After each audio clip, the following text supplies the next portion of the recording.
마태복음 21장 1절에서 11절 말씀입니다. 그들이 예루살렘에 가까이 가서 감난산 벳바게에 이르렀을 때에 예수께서 두 제자를 보내시며 이르시되 너희는 맞은편 마을로 가라. 그리하면 곧 매인 나귀와 나귀 새끼가 함께 있는 것을 보리니 풀어 내게로 끌고 오라. 만일 누가 무슨 말을 하거든 주가 쓰시겠다 하라. 그리하면 즉시 보내리라 하시니 이는 선지자를 통하여 하신 말씀을 이루려 하심이라 일렀으되 시온 딸에게 이르기를 내 왕이 내게 임하나니 그는 겸손하여 나귀 곧 멍에 매는 짐승의 새끼를 탓도다 하라 하였느니라.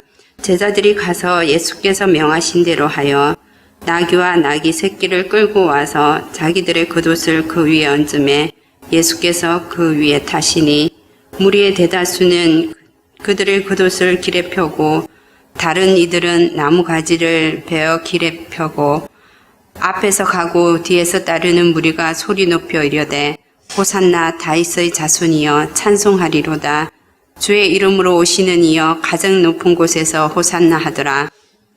예수께서 예루살렘에 들어가시니 온 성이 소동하여 이르되 이는 누구냐 하거늘 무리가 이르되 갈릴리 나사렛에서 나온 선지자 예수라 하니라. 아멘. 네, 마태복음 강의 120회차입니다. 마태복음 21장 1절부터 11절의 말씀을 가지고 소동이라는 제목을 함께 나누기를 원합니다. 부제목은 이는 누구냐입니다. 뉴스를 보셔서 아시겠지만 며칠 전에 강원도에 큰 산불이 났죠. 극심한 피해가 있었습니다. 아마 최악의 산불이었다고 이렇게 보도를 하는 것 같고요. 그 산불 난 강원도 그 지역은 국가 재난 지역으로 지정됐습니다. 당시 상황이 그 인터넷상에서 동영상으로도 올라와 있고요. 뉴스에서도 보여주는데 아주 한마디로 말하면 지옥 같은 그런 상황이더라고요. 저도 처음 그렇게 그런 동영상 같은 걸 처음 봤던 것 같아요. 소동 또 이런 소동이 있나 싶을 정도의 난리 법석이었습니다. 하루아침에 삶의 터전을 잃은 분들, 그 모든 분들이 위로하면서요. 하루빨리 복구가 되기를 바랍니다. 오늘 설교는요. 2000년 전에 예루살렘에서 일어났던 소동에 관한 이야기입니다. 오늘 마태복음 21장 1절부터 11절에 있는 이 본문은요. 공관복음뿐만 아니라 요한복음까지 그러니까 4복음서가 다 다루고 있습니다.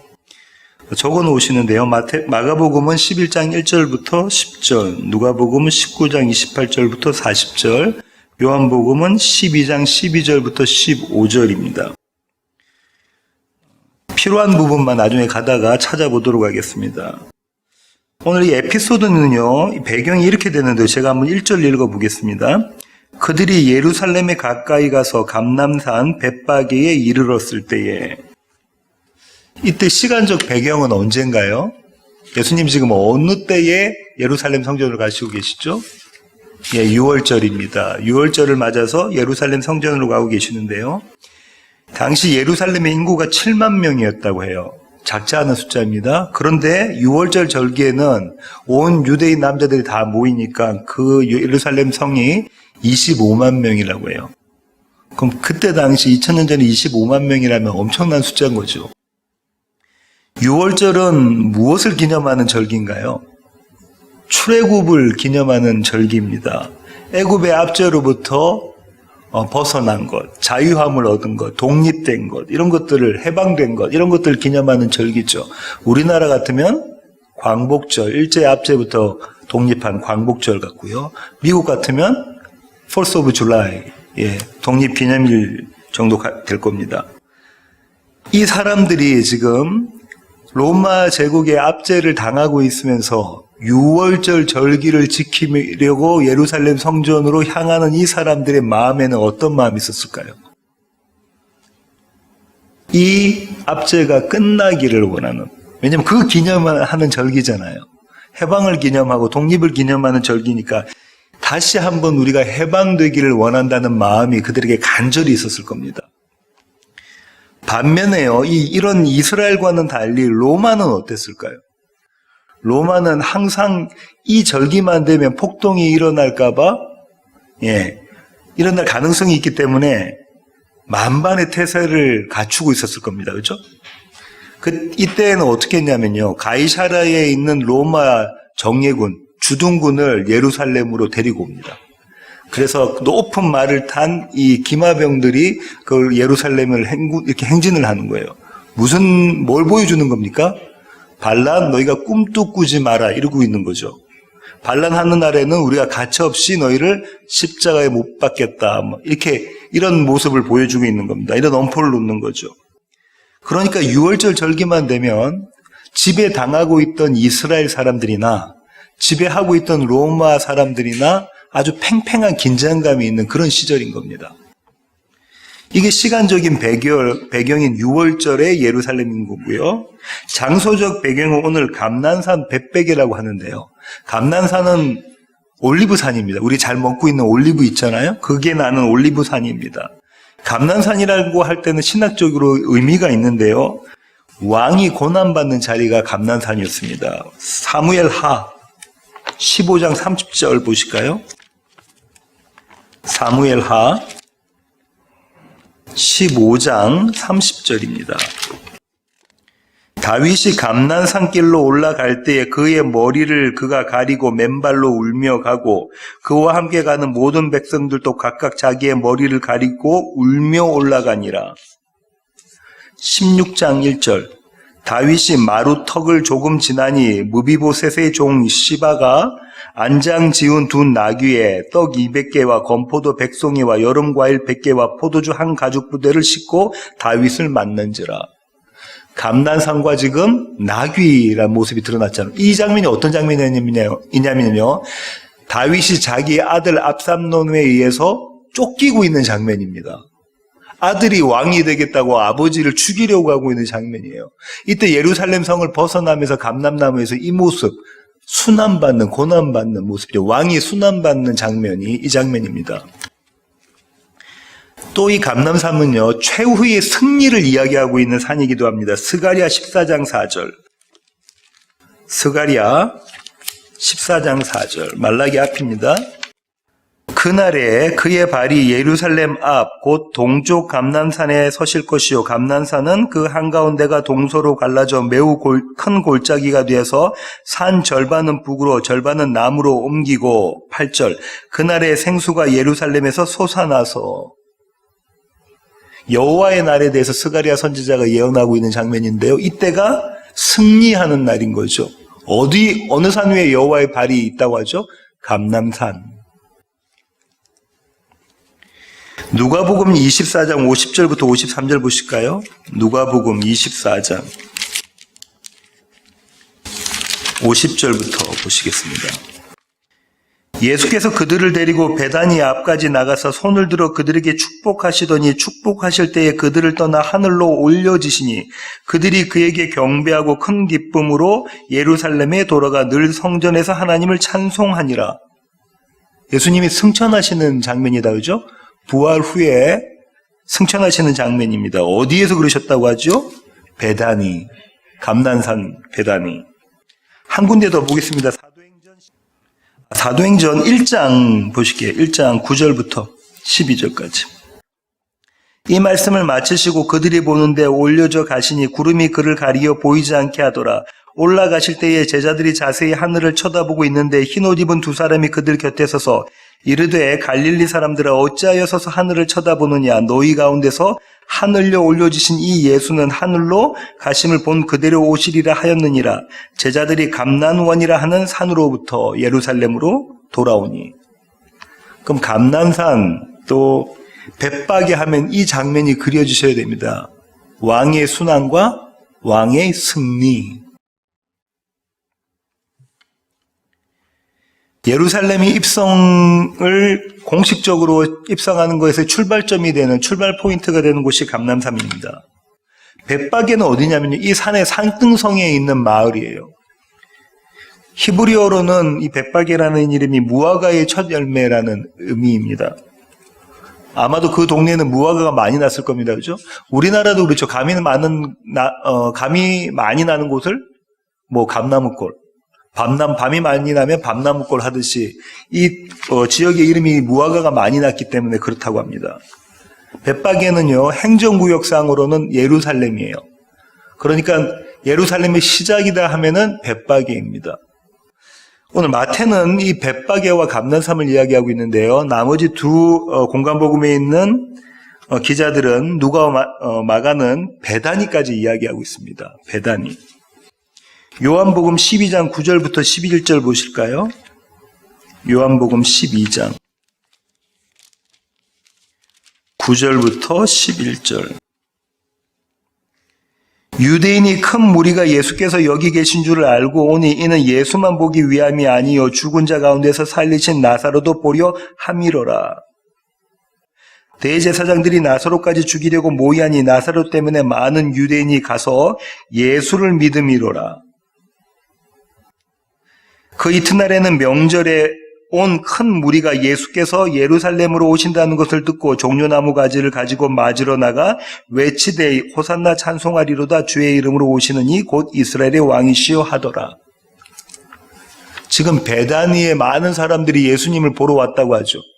또 예수님만 보러 온 것이 아니라 죽었다가 나흘 만에 살아난 나사로까지 보러 왔죠. 이 소문이 계속해서 있었죠. 미리 예루살렘에 와 있던 사람들도 이 예수님을 보기 위해서 성 밖으로 나와서 예수님을 환영하는 장면입니다. 아주 큰 무리가 모인 장면이죠. 여기까지가 이 에피소드, 이 사건의 배경이고요. 이 사건의 발단은 이렇습니다. 1절 한번 보실까요? 오늘 마태복음 21장 1절 하반절입니다. 예수께서 두 제자를 보내시며, 주님께서 두 제자를 보내십니다. 두 제자를 보내시는 장면은 한 번 더 나오는데요. 마가복음 14장 12절부터 16절 보시겠습니다.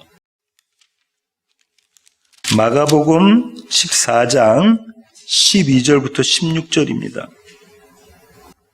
무교절의 첫날 곧 유월절 양 잡는 날에 제자들이 예수께 여짜오되 우리가 어디로 가서 선생님께 유월절 음식을 잡수시게 준비하기를 원하시나이까 하매 예수께서 제자 중에 둘을 보내시며 이르시되 성내로 들어가라. 그리하면 물 한 동이를 가지고 가는 사람을 만나리니 그를 따라가서 어디든지 그가 들어가는 그 집 주인에게 이르되 선생님의 말씀이 내가 네 제자들과 함께 유월절 음식을 먹을 나의 객실이 어디 있느냐 하시더라 하라. 그리하면 자리를 펴고 준비한 큰 다락방을 보이리니 거기서 우리를 위하여 준비하라 하시니 제자들이 나가 성내로 들어가서 예수께서 하시던 말씀대로 만나 유월절 음식을 준비하니라.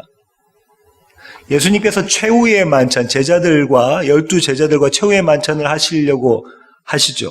유월절 만찬을 하시려고 하십니다. 그때는 유월절 어린 양을 잡는 시절이거든요. 그리고 포도주를 마시는 시간이죠. 그때에 두 제자를 보냅니다. 오늘처럼 그죠? 이 두 제자는 누구를 상징할까요? 교회를 상징합니다. 두 증인, 교회를 상징하는 거죠. 예수님의 예루살렘 입성에도 동참하고 최후 만찬에도 동참하는 두 제자, 교회를 이야기하고 있죠. 이 두 제자를 보내셔서 뭐라고 주님께서 말씀하시냐면요. 다시 오늘 본문인 마태복음 21장으로 오셔서요. 2절과 3절을 제가 읽어보겠습니다. 이르시되 너희는 맞은편 마을로 가라. 그리하면 곧 매인 나귀와 나귀 새끼가 함께 있는 것을 보리니 풀어 내게로 끌고 오라.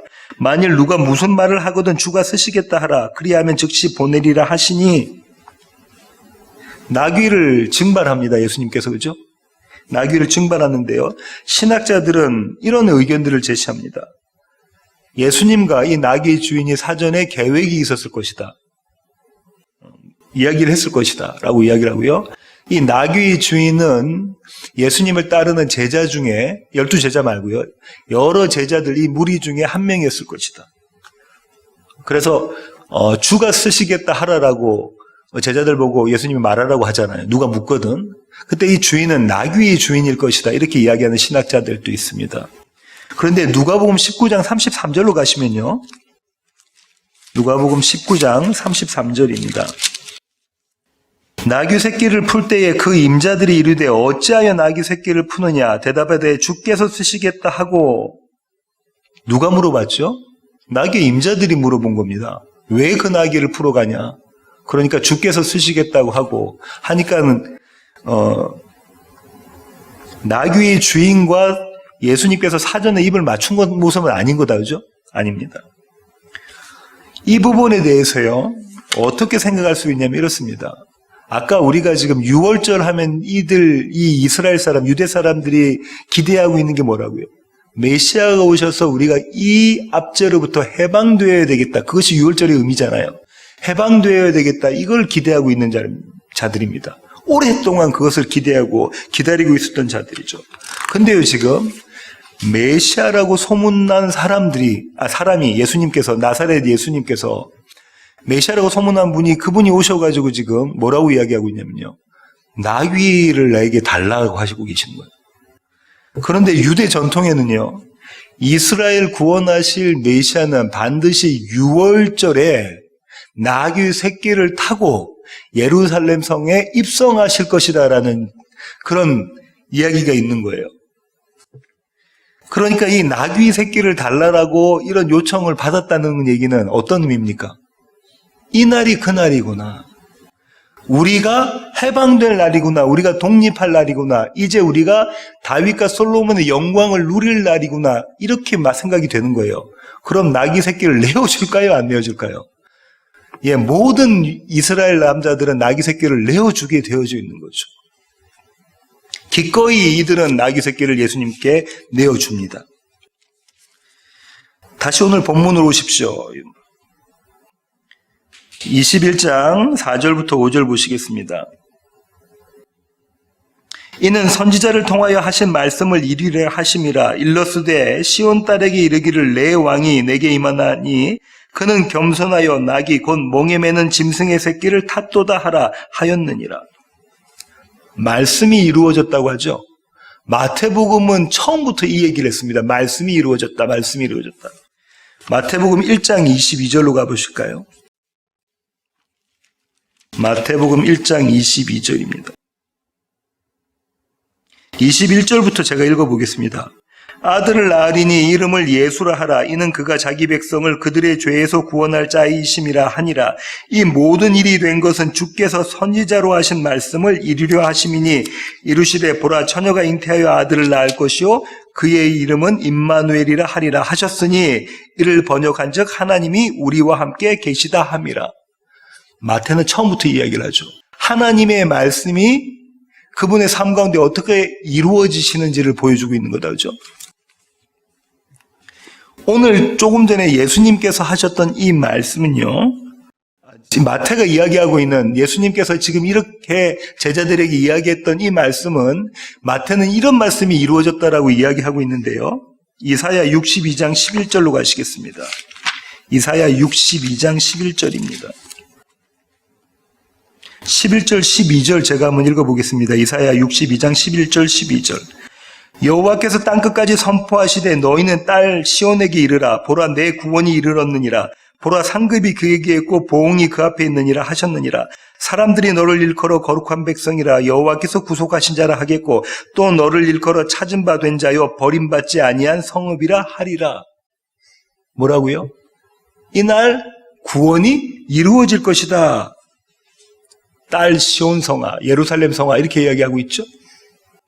스가랴 9장 9절 가시겠습니다. 스가랴 9장 9절. 스가랴 9장 9절입니다. 시온에 따라 크게 기뻐할지어다. 예루살렘에 따라 즐거이 부를지어다. 보라 내 왕이 내게 임하시나니 그는 공의로우시며 구원을 베푸시며 겸손하여서 나귀를 타시나니 나귀의 작은 것 곧 나귀 새끼니라.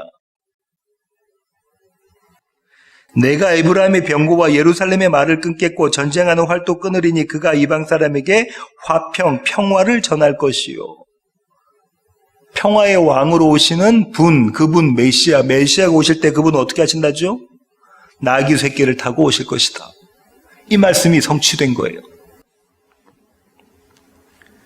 말은 뭘 상징하냐면 전쟁을 상징하죠. 힘을 상징합니다. 나귀 새끼는요. 겸손, 평화를 상징하는 모습인 거죠. 그런데요, 이스라엘이 생각했던 겸손은 어떤 거냐면 이런 겁니다. 이스라엘은 바벨론 포로 시절을 경험했다, 그죠? 성전이 황폐화되는 것을 경험했습니다. 돌아오자마자 뭘 하죠? 성전을 재건하고 예루살렘 성벽을 쌓기 시작합니다, 그죠? 이제는 우리가 하나님 앞에 겸손한 자가 되겠습니다. 우리의 왕들이 하나님 앞에 겸손한 자들이 되겠습니다. 그들이 생각했던 겸손은 뭡니까? 하나님 앞에 겸손한 겁니다. 하나님 앞에 겸손한 것. 어떻게 해요? 율법을 지킴으로. 하나님이 말씀하셨던 그 계명들을 하나하나 지켜나감으로 우리가 하나님 앞에 겸손하겠습니다라고 생각했던 거죠. 그런데 예수님이 말씀하셨던 겸손은 다릅니다. 창세기 49장 8절부터 11절 한번 보실까요? 창세기 49장 8절부터 11절. 이스라엘이라고 이름을 받은 야곱이 그의 12 아들들을 축복하면서 유다에게 축복하는 말씀인데요. 창세기 49장 8절입니다. 유다야, 너는 내 형제의 찬송이 될지라. 내 손이 내 원수의 목을 잡을 것이요 내 아버지의 아들들이 내 앞에서 절하리로다. 유다는 사자 새끼로다. 내 아들아, 너는 움킨 것을 찢고 올라갔도다. 그가 엎드리고 웅크름이 수사자 같고 암사자 같으니 누가 그를 범할 수 있으랴. 규가 유다를 떠나지 아니하며 통치자의 지팡이가 그 발 사이에서 떠나지 아니하기를 실로가 오시기까지 이르리니 그에게 모든 백성이 복종하리로다. 그 다음 보십시오. 그의 나귀를 포도나무에 매며 그의 암나귀 새끼를 아름다운 포도나무에 맬 것이며 또 그 옷을 포도주에 빨며 그의 복장을 포도즙에 빨리리로다. 여기에서 나귀 새끼가 나온다. 유다와 관련되어져 있다. 그죠? 근데 거기에 포도즙이 나오잖아요. 포도즙을 빨겠다. 포도즙이 뭘 상징할까요? 예수님의 보혈, 예수님의 보혈로 빤 흰 옷, 이런 것들 상징하고 있는 그림이다. 그죠? 여기 때 나귀 새끼가 나오는 거죠. 예수님의 겸손은 그럼 결국 어떤 겸손입니까? 맞습니다. 당신의 죽으심으로, 십자가에서 당신이 못 박혀서 죽으심으로 당신의 백성들을 구원해 내시는 겸손. 그걸 언제 예언하고 있냐면요. 야곱이 유다한테 유언을 줄 때, 축복할 때부터 예언이 되어 있는 장면입니다. 예수님은 당신이 겸손한 자라고 말씀하셨어요. 마태복음 11장 28절부터 30절 보시겠습니다. 마태복음 11장 28절부터 30절입니다. 수고하고 무거운 짐진 자들아 다 내게로 오라. 내가 너희를 쉬게 하리라.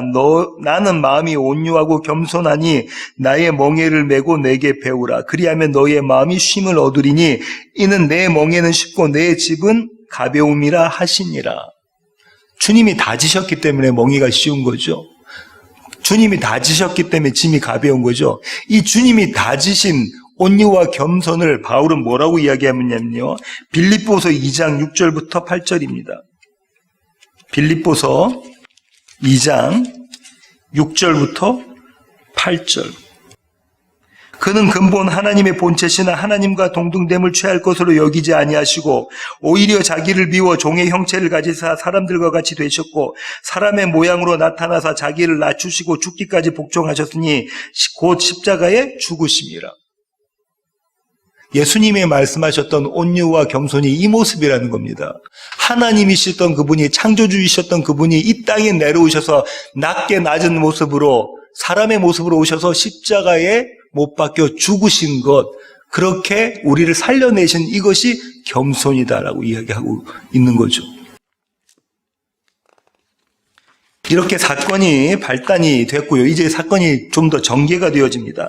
오늘 본문이 마태복음 21장으로 오셔서요. 7절부터 9절 한번 보시겠습니다. 7절부터 9절.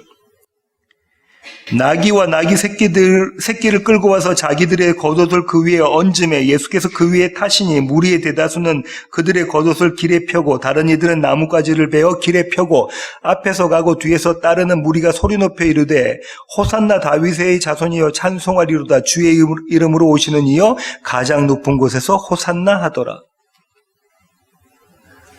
나귀를 타셨다고 이야기를 하잖아요. 나귀를 타셨는데 이 나귀가 어떤 나귀냐면요. 한 번도 사람이 탄 적이 없는 나귀입니다. 마가복음 11장 2절 보시겠습니다. 마가복음 11장 2절.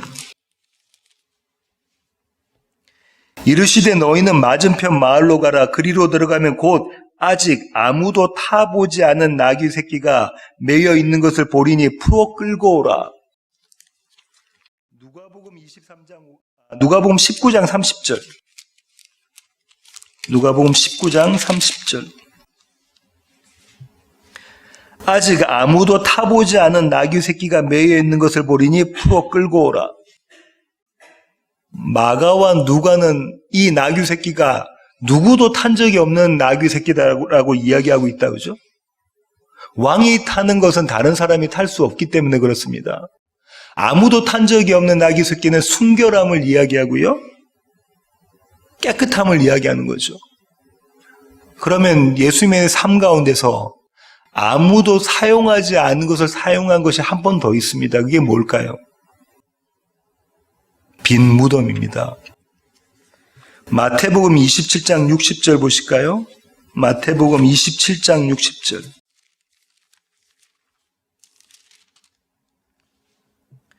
바위 속에 판 자기 새 무덤에 넣어두고, 여기서는 새 무덤이라고 마태는 이야기하고 있죠. 누가복음 23장 53절. 누가복음 23장 53절. 이를 내려 세마포로 싸고 아직 사람을 장사한 일이 없는 바위에 판 무덤에 넣어두니. 사람을 장사한 일이 없는 무덤. 마태는 새 무덤, 누가는 사람을 장사한 일이 없는 무덤이라고 이해하고 있고요. 요한은 볼게요. 요한복음 19장 41절. 요한복음 19장 41절. 예수께서 십자가에 못 박히신 곳에 동산이 있고 동산 안에 아직 사람을 장사한 일이 없는 새 무덤이 있는지라. 요한은 이 두 가지를 다 끌고 왔다 그죠? 아직 사람을 장사한 적이 없는, 아직도 사람을 묻어본 적이 없는 새 무덤이라고 이야기하고 있습니다. 이게 왕의 무덤입니다. 왕은 누가 썼던 걸 쓸 수가 없는 거죠. 왕은 순결하고 깨끗한 무덤을 쓰는 겁니다. 이 나귀 새끼와 이 새 무덤이 같은 이미지를 가지고 있습니다. 성경이 참 기가 막히지 않습니까? 이렇게 한 번도 탄 적이 없는, 다른 사람이 탄 적이 없는 나귀 새끼를 타고 예루살렘 성에 입성하시는 것은요, 왕의 권자를 물려받는 그런 모습입니다. 왕의 즉위식인 거죠. 열왕기상 1장 보시겠습니다. 열왕기상 1장 33절부터 35절. 왕이 그들에게 이르되, 이것은 다윗 왕입니다. 너희는 너희 주의 신하들을 데리고 내 아들 솔로몬을 내 노새, 이게 나귀 새끼죠, 내 노새에 태우고 기온으로 인도하여 내려가고 거기서 제사장 사독과 선지자 나단은 그에게 기름을 부어 이스라엘 왕으로 삼고 너희는 뿔나파를 불며 솔로몬 왕은 만쇠수를 아옵소서 하고 그를 따라 올라오라. 그가 와서 내 왕위에 앉아 나를 대신하여 왕이 되리라. 내가 그를 세워 이스라엘과 유다의 통치자로 지명하였느니라. 38절 보시면 솔로몬을 다윗 왕의 노새에 태우고, 46절 보시면 또 솔로몬도 왕좌에 앉아있고. 이게 전통입니다. 어떻게 한다고요? 이스라엘은 왕이 되면 노새, 나귀 새끼를 타고 예루살렘 궁에 올라가서 왕위를 물려받는 겁니다. 왕의 모습인 거예요. 이스라엘의 왕으로 오시는 예수 그리스도를 지금 보여주고 있는 거잖아요. 메시아로 오시는 예수 그리스도를 보여주고 있습니다. 이렇게 되자 무리가 환영을 하죠. 소리 지르고 노래 부르고 환영을 하고 겉옷을 예수님이 가시는 길바닥에 다 이렇게 펴놓습니다. 그죠? 그들이 겉옷을 길에 펴고, 이 장면 또 구약에서 나와요. 열왕기 하로 보시겠습니다. 이번에는 열왕기 하 9장 13절입니다. 열왕기하 9장 13절. 무리가 각각 자기 옷을 급히 가져다가 섬돌 위 곧 예후의 밑에 깔고 나팔을 불며 이르되 예후는 왕이라 하니라. 예후가 왕이 될 때의 장면이거든요. 예후가 왕이 될 때의 장면인데 졸지에 예후가 왕이 됩니다. 그것도 엘리사가 간 게 아니라 엘리사의 선지자의 제자 중에 한 명을 몰래 보내요. 몰래 보냅니다. 그렇게 해서 예후에게 기름 부어주고 이 제자는 또 도망가죠. 그때에 예후의 밑에 있던 그 부하들이 무슨 일이 있었습니까? 그러니까 예후가 이야기하죠. 하나님이 나에게 기름 부어서 왕으로 삼았다. 그러니까 이 부하들이 다 어떻게 하죠? 자기 겉옷을 갖고 와서 예후 앞에 다 깔습니다. 뭐라는 거예요? 당신이 왕입니다. 당신이 왕입니다. 그 얘기를 하고 있는 겁니다. 이스라엘의 유대 사람들이 입던 겉옷은요, 그 겉옷의 마지막 끝자락에, 옷자락에 뭘 단다고 했죠? 수수를 단다고 했죠. 수수를 답니다. 그 수술, 옷단술은 613개의 하나님께서 주셨던 명령을 내가 다 지키겠습니다라는 선언이에요. 자기 맹세입니다. 그 수술이 길게 다는 사람도 내가 그걸 열심히 지켰습니다라는 자기 과시도 된다고 말씀을 드렸다 그러죠. 그러니까 유대 남자들에게 이 겉옷은 자기들의 정체성인 겁니다. 내가 유대 남자요.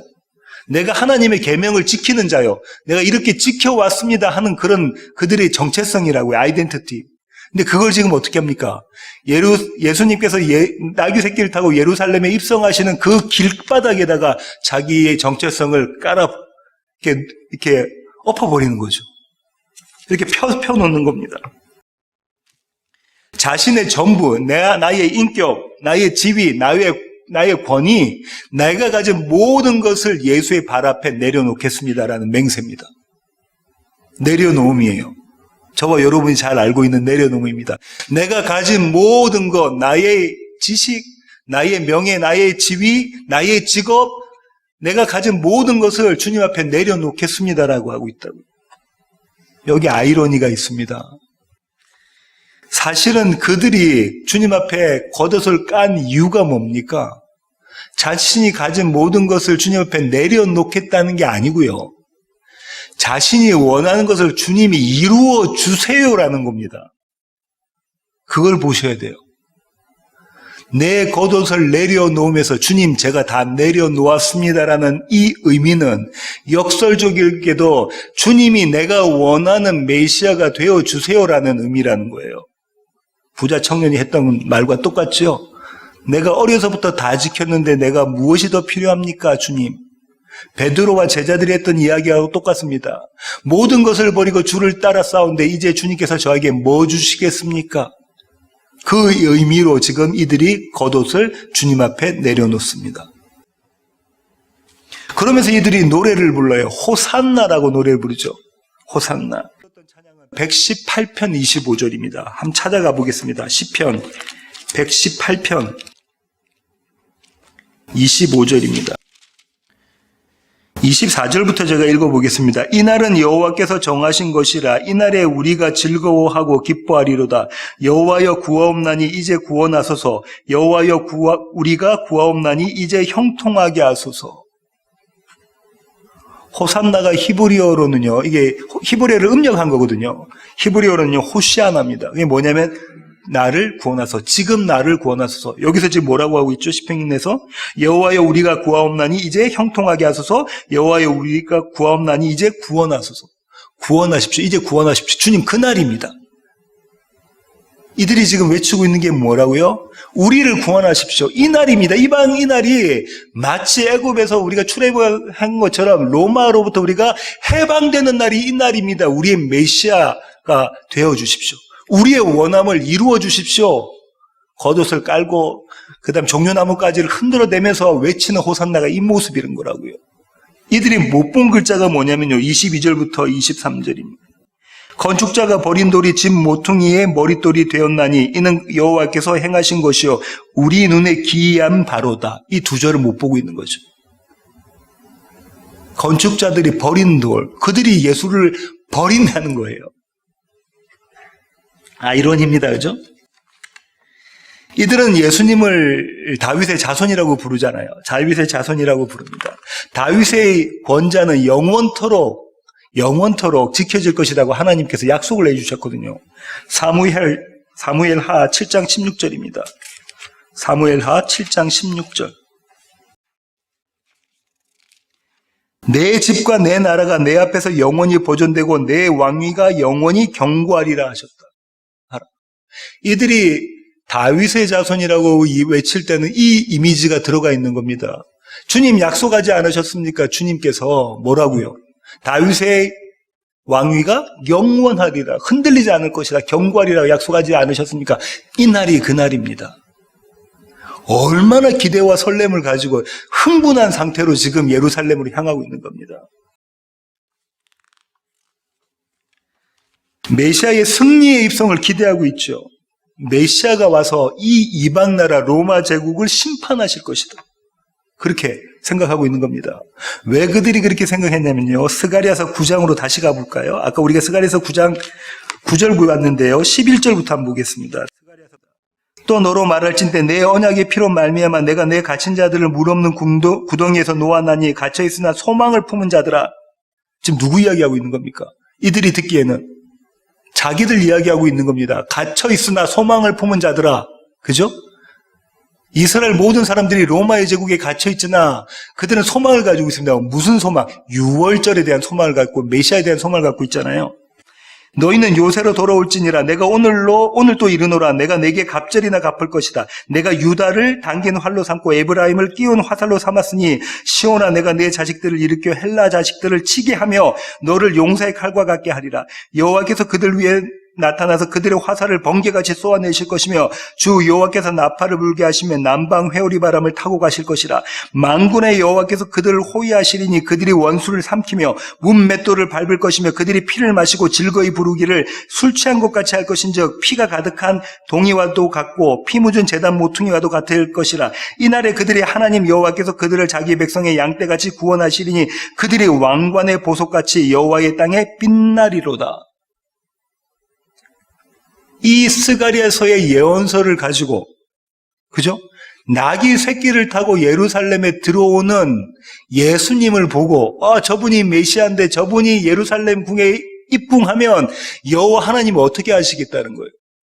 그들 어떻게 기대하고 있는 거예요? 이제 로마 제국은 박살 날 것이다. 그들에게 하나님께서 심판하실 것이다. 라고 그들은 생각하고 있는 거잖아요. 그렇게 환희하고 있었던 겁니다. 그들은요, 그 심판이 정작 자기들 향한다는 사실을 몰랐던 거예요. 그 심판이 자기들을 향하고 있었다니까요.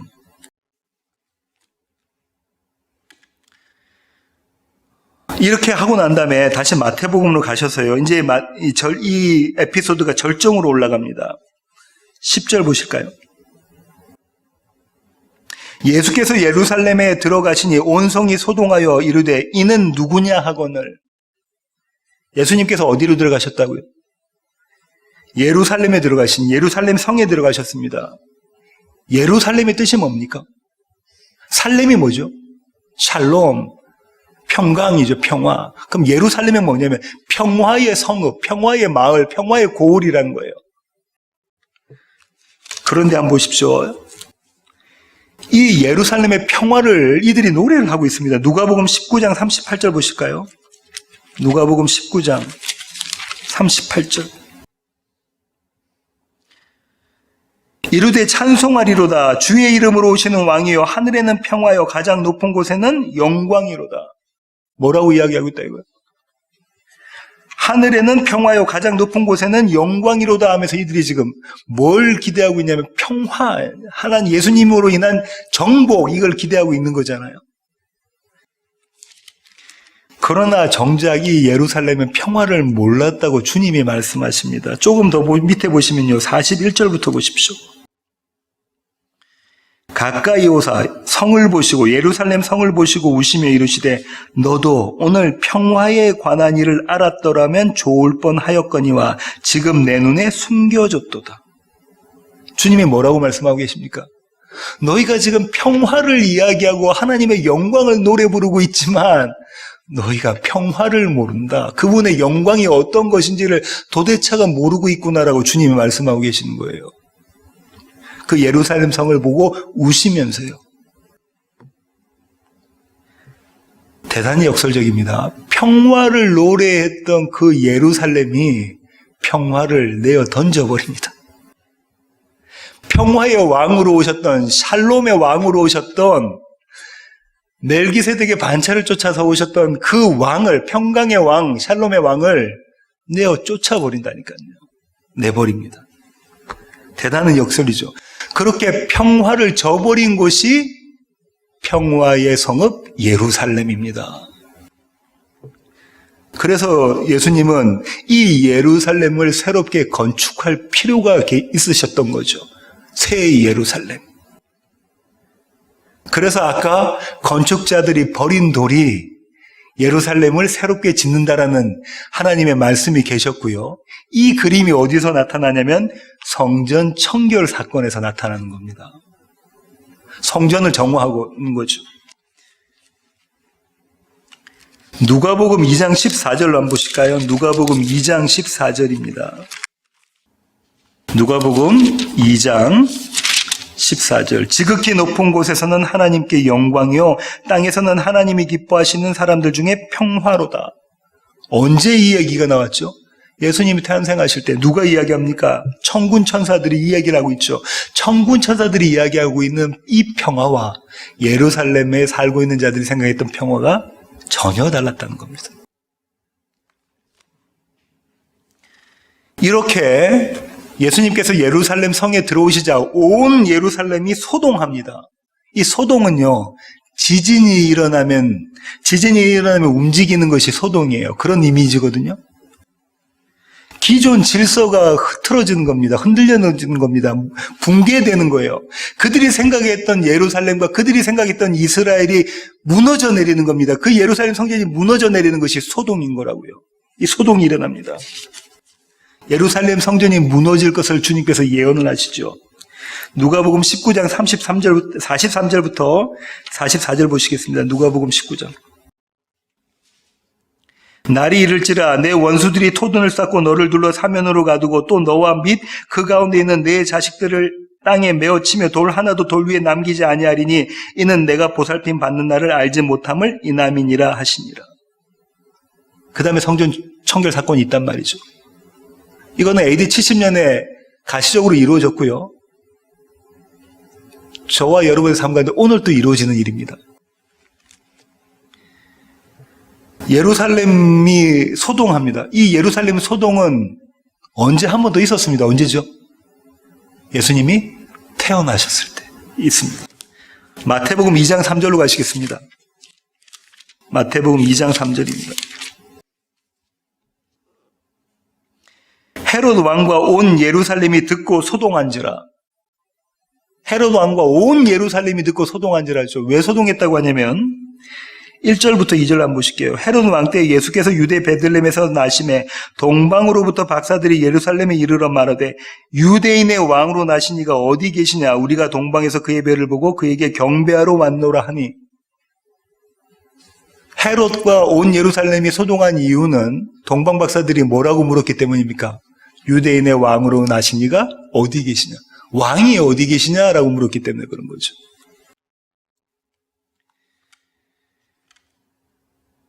이미 30여 년 전에 헤롯으로부터 이 질문에 대한 대답을 동방 박사로부터 이 질문에 대한 대답을 들었는데요. 오늘 예루살렘 성에 있던 사람들은 이렇게 질문합니다. 이는 누구냐? 예수님께서 예루살렘에 들어오시자 온 예루살렘이 소동하면서 이런 질문합니다. 이는 누구냐? 거기에 대한 대답이 11절입니다. 오늘 사건의 결말인데요. 무리가 이르되 갈릴리 나사렛에서 나온 선지자 예수라 하니라. 여기서 무리가 누구냐가 신학적인 논쟁이 돼요. 어떤 신학자들은 이렇게 이야기합니다. 이 무리는 예수님과 함께 예루살렘에 들어온 예수님을 따랐던 무리다라고 이야기를 해요. 그러면 이 무리가 갈릴리 나사렛에서 나온이라고 했던 이 의미는 뭘까요? 예수님의 기적. 예수님이 여러 기적들을 갈릴리에서 일으키셨는데, 나사렛에서 일으키셨는데, 그분이 선지자 예수라라고 이야기하고 있는 겁니다. 여기서 그들이 이야기하는 선지자는 그 선지자예요. 영어로 the prophet입니다. 더. 정관사가 붙어 있는 거죠. 왜 그렇게 이야기하냐면 신명기 18장 15절로 가시겠습니다. 신명기 18장 15절. 신명기 18장 15절. 내 하나님 여호와께서 너희 가운데 내 형제 중에서 너를 위하여 나와 같은 선지자 하나를 일으키시리니 너희는 그의 말을 들을지니라. 나와 같은 선지자 누군가요? 모세와 같은 선지자 누구라는 겁니까? 메시아를 일으킬 것인데 그 선지자가 더 프라핏입니다. 그 선지자. 한 선지자가 선지자 중에 한 명이 아니라 그 선지자라는 거예요. 이 그 선지자라고 지금 예수님을 따르는 사람들이 믿고 있는 거죠. 한 군데 더 볼까요? 요한복음 6장 14절. 요한복음 6장 14절. 그 사람들이 예수께서 행하신 이 표적을 보고 말하되 이는 참으로 세상에 오실 그 선지자라더라. 한 군데 더 보겠습니다. 요한복음 7장 40절. 이 말씀을 들은 무리 중에서 어떤 사람은 이 사람이 참으로 그 선지자라 하며, 예수님께서 생명의 말씀, 생명수에 대한 본인이 생명수라는 말씀을 하고 계시는 거거든요. 그때 이 얘기가 나옵니다. 그 선지자. 모세가 예언했던, 하나님의 말씀을 받고 예언했던 그 선지자. 애굽으로부터 이스라엘을 출애굽시켰던 모세의 역할을 할 그 선지자. 그런데요, 어떤 복선이 깔려졌냐면요, 이들은 그 선지자라고 성경에 말했던 그 선지자를 착각하고 있는 거죠. 그들이 원하는 선지자로 착각하고 있습니다. 또 다른 신학자들은요, 어떻게 이야기하고 있냐면, 오늘 본문에서 갈릴리 나사렛에서 나온 선지자 예수라라고 무리가 말했던 이 무리를 예루살렘 성에 있던 지도자들이라고 이야기합니다. 그러면 이렇게 됩니다. 갈릴리 나사렛에서 왔다고 한 거는 출신 성분을 이야기하는 거죠. 나사렛 촌. 나사렛 저 촌구석에서 고기 잡는 그 마을이 있는 거기서 목수의 아들로 태어난, 그리고 그 직업도 목수였던 그 촌구석, 그 별 볼 일 없는 그 선지자. 선지자 예수는 어떤 거냐면 한 선지자 중에, 그 여러 명의 선지자 중에 한 선지자, 프라핏 되는 거죠.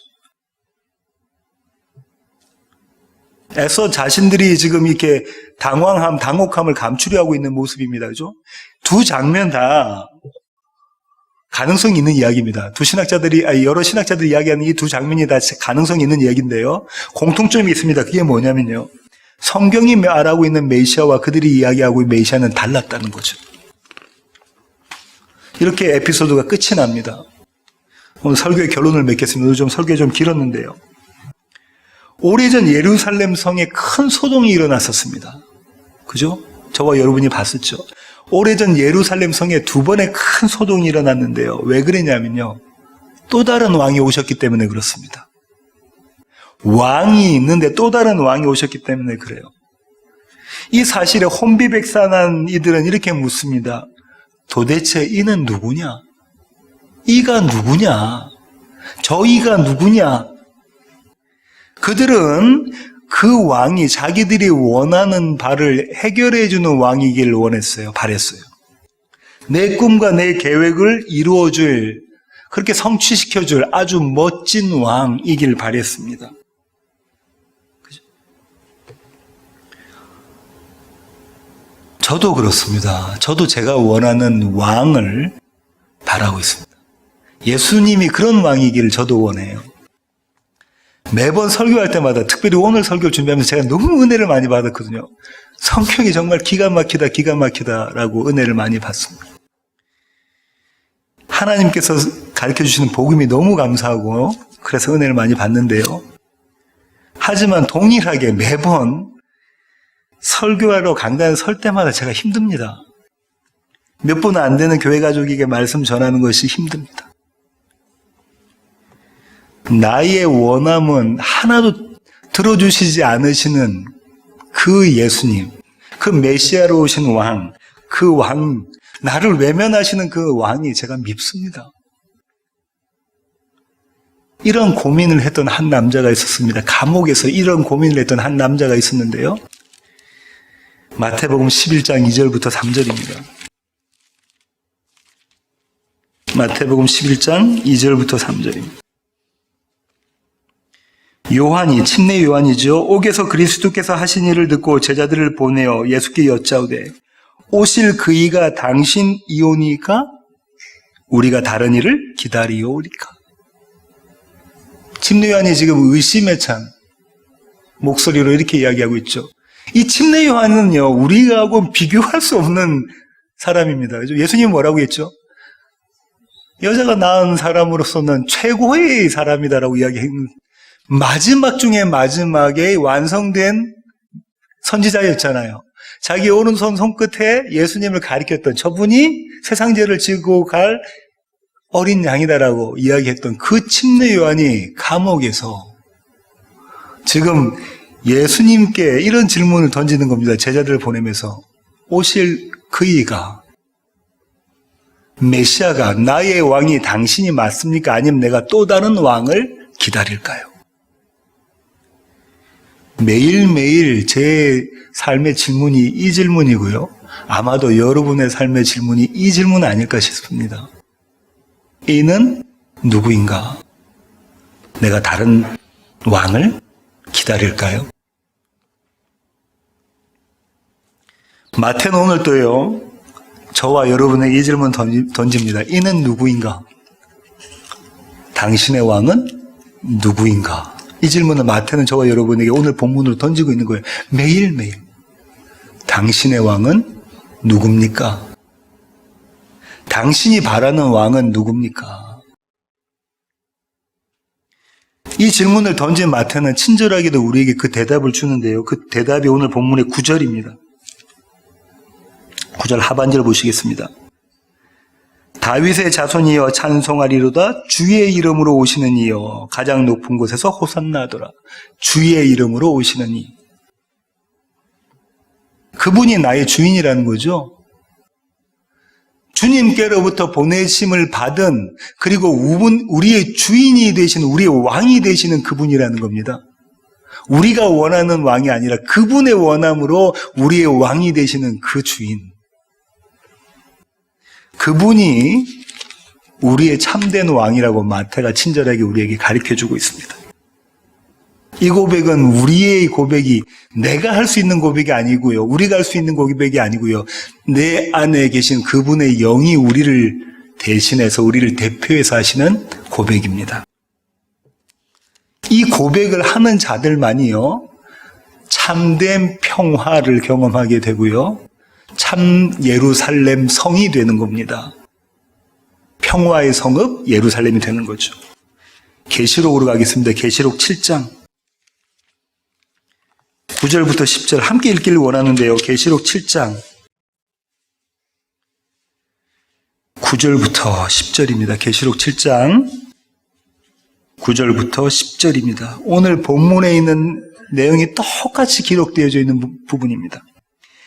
함께 읽기를 원합니다. 이 일 후에 내가 보니 각 나라와 족속과 백성과 방언에서 아무도 능히 셀 수 없는 큰 무리가 나와 흰 옷을 입고 손에 종려가지를 들고 보좌 앞과 어린 양 앞에 서서 큰 소리로 외쳐 이르되 구원하심이 보좌에 앉으신 우리 하나님과 어린 양에게 있도다 하니. 네 개의 복음서가 공히 기록한 이 기록과 요한계시록에 기록되어 있는 이 기록이 한 점 다름이 있습니까? 없습니다. 똑같은데요. 그들도 똑같이 뭐라고 이야기했냐면 호산나 노래를 부르면서 나의 왕으로 오신 분이라고 고백했었습니다. 그분께 경배했었어요. 그분께 겉옷을 깔아드렸다고요.